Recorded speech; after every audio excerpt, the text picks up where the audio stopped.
Hi hello friends, welcome back to Mysuru Gubbi Pakashale. ನಾವಿವತ್ತು ಮಾಡ್ತಿರ್ತಕ್ಕಂಥ recipe summer special juice ಮಾಡ್ತಿದ್ದೀವಿ. Shake juice ಅಂತ. ಇದು ಸಖತ್ತಾಗಿರುತ್ತೆ, ಬಹಳ ಚೆನ್ನಾಗಿರುತ್ತೆ, ದೇಹಕ್ಕೆ ತಂಪು. ಅತಿ ಹೆಚ್ಚಾಗಿ ಇದನ್ನು ಬಳಸೋದು ಕೇರಳದಲ್ಲಿ ಬಳಸ್ತಾರೆ ಹೆಚ್ಚಾಗಿ ಜಾಸ್ತಿ. ಇದಕ್ಕೆ ಏನೇನು ಬೇಕಂತ ನೋಡ್ತಕ್ಕಿಂತ ಮುಂಚೆ ನಾವು ಯಾರೇ ನಮ್ಮ ಚಾನಲ್ ಸಬ್ಸ್ಕ್ರೈಬ್ ಆಗಿಲ್ಲ ಸಬ್ಸ್ಕ್ರೈಬ್ ಆಗಿ, ಲೈಕ್ ಮಾಡಿ, ಶೇರ್ ಮಾಡಿ, ಬೆಲ್ ಬಟನ್ ಒತ್ತಿ. ಇದಕ್ಕೆ ಏನೇನು ಬೇಕಂತ ನೋಡ್ತಾ ಹೋಗೋಣ. ಒಂದು ಮೆಣಸಿನ್ಕಾಯಿ ಕಟ್ ಮಾಡಿಟ್ಟಿರೋದು, ಅದು ಉದ್ದನಾಗಿ ಅಂದ್ರೆ ಕಟ್ ಮಾಡಿ ಇಟ್ಟಿರೋದು ಅಂದ್ರೆ ಇಲ್ಲಿ ತುದಿ ಇಲ್ಲಿ ಎಂಡ ಕಟ್ ಮಾಡಬಾರ್ದು, ಅರ್ಧಕ್ಕೆ ಹಿಂಗೆ ಕಟ್ ಮಾಡಿ ಇಟ್ಕೊಂಡಿರ್ಬೇಕು. ಮೆಣಸಿನ್ಕಾಯಿ, ಒಂದೆರಡು ಎಲೆ ಪುದೀನ ಸೊಪ್ಪು, ನಿಂಬೆಹಣ್ಣು 75% ತೆಗ್ದಿದ್ದೀನಿ, ಒಂದು 1/4% ಮಾತ್ರ ನಾನು ಈ ಕಡೆ ಸೈಡಿಗೆ ಕಟ್ ಮಾಡಿದ್ದೀನಿ.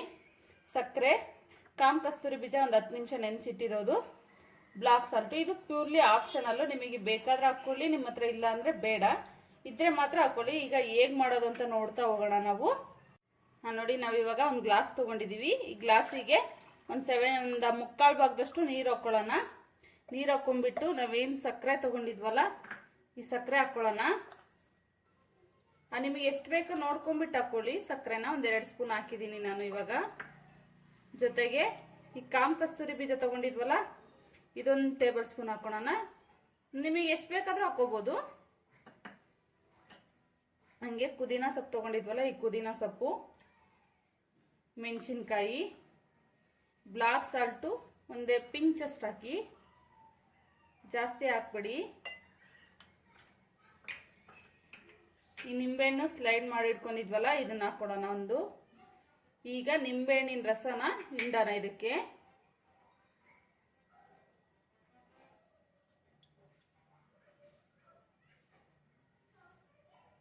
ನೋಡಿ, ನಾವಿವಾಗ ನಿಂಬು ರಸ ಇತ್ತಲ್ಲ, ನಿಂಬು ರಸ ಹಾಕೊಳ್ಳೋಣ. ನೋಡಿ, 1/4 ಭಾಗದಷ್ಟು ನೀರು ಹಾಕಿದ್ವಲ್ಲ, ಇವಾಗ ಎಷ್ಟೊಂದಾಗಿದೆ. ಇವಾಗ ನಾವು ಇದಕ್ಕೆ ಇನ್ನೊಂದು ಲೋಟ ಹಾಕ್ಬಿಟ್ಟು ಕ್ಲೋಸ್ ಮಾಡಿ ನೀಟಾಗಿ ಶೇಕ್ ಮಾಡೋಣ. ಚೆನ್ನಾಗಿ ಶೇಕ್ ಮಾಡಬೇಕು. ಇದರಲ್ಲಿ ಇರ್ತಕ್ಕಂಥದ್ದೆಲ್ಲ ಫುಲ್ಲು ಬಿಟ್ಕೋಬೇಕು. ನಾವು ಹಾಕಿರೋ ಇಂಗ್ರೀಡಿಯೆಂಟ್ಸ್ ಎಲ್ಲ ಖಾರ, ಹುಳಿ, ಉಪ್ಪು, ಸ್ವೀಟು ಎಲ್ಲ ಚೆನ್ನಾಗಿ ಇದಾಗಬೇಕು, ಮಿಕ್ಸ್ ಆಗಬೇಕು. ಅಲ್ಲಿವರೆಗೂ ಶೇಕ್ ಮಾಡಿ ಚೆನ್ನಾಗಿ. ನೋಡಿ, ಚೆನ್ನಾಗಿ ಶೇಕ್ ಮಾಡ್ತಾ ಇದೀವಲ್ವಾ, ಆಲ್ಮೋಸ್ಟ್ ಆಗಿದೆ ಇವಾಗ. ಇದು ನೋಡಿ, ಚೆನ್ನಾಗಿ ಎಲ್ಲ ಬಿಟ್ಕೊಂಡಿದೆ. ನಾವು ಹಾಕಿದ್ದೆಲ್ಲ ಚೆನ್ನಾಗಿ ಅದಕ್ಕೂ ಹೊಂದ್ಕೊಂಡಿದೆ. ಎಲ್ಲ ಫುಲ್ಲು ರೆಡಿ ಆಗಿದೆ ನೋಡಿ. ಇವಾಗ ಚೆನ್ನಾಗಾಗಿದೆ ನೋಡಿ, ಎಲ್ಲ ಮೇಲ್ಗಡೆ ನೊರೆ ಎಲ್ಲ ಬಂದಿದೆ, ಫುಲ್ಲು ರೆಡಿ ಆಗಿದೆ ಇವಾಗ. ಇದು ಚೆನ್ನಾಗಾಗಿದೆ. ಇದಿಷ್ಟೇನೆ ಮನೆಯಲ್ಲಿ, ಇದಿಷ್ಟೇ ಇವಾಗ ರೆಡಿ ಆಗಿದೆ. ನಾವು ಕುಡಿಯೋದಿಕ್ಕೆ ಕೊಡ್ಬೋದು, ಸರ್ವ್ ಮಾಡ್ಬೋದು. ಇದನ್ನ ಮನೇಲಿ ಯಾರಾದ್ರೂ ಗೆಸ್ಟ್ಗಳು ಬಂದ್ರು ಅಂದ್ರೆ ಬೇಗ ಏನಾದ್ರೂ ತಕ್ಷಣ ಯಾವ್ದಾದ್ರು ಜ್ಯೂಸ್ ಮಾಡ್ಕೊಡ್ಬೇಕಂದ್ರೆ ಈ ತರ ಮಾಡ್ಕೊಡಿ. ಅವರು ಇಷ್ಟಪಟ್ಟು ತಿಂದು ಕುಡಿತವ್ರೆ, ಮತ್ತೆ ನಿಮ್ಮನ್ನು ಕೇಳ್ಕೊಂಡು ಹೋಗ್ತಾರೆ ಹೇಗ್ ಮಾಡಿದ್ರಿ ಅಂತ.